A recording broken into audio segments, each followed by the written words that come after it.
ये वीडियो हमारे देश की दलाल मीडिया के लिए है, जिनका मानना है कि अगर पेट्रोल डीजल पर 7-8 रुपए बढ़ भी जाते हैं तो इससे कुछ खास इम्पैक्ट पड़ेगा नहीं।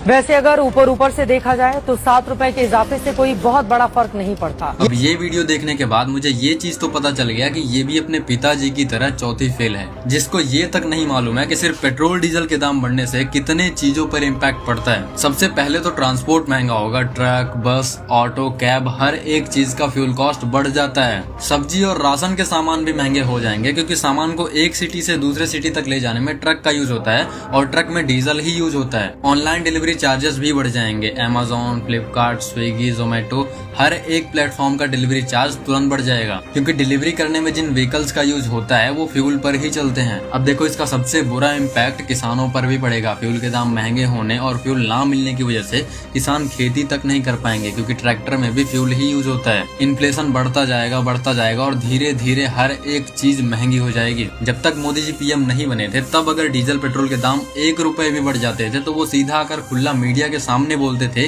कि ये उनकी नाकामी का जीता जागता सबूत है। जिस प्रकार से पेट्रोल के दाम बढ़ा दिए, ये दिल्ली सरकार की शासन चलाने की नाकामयाबी का जीता जागता सबूत है।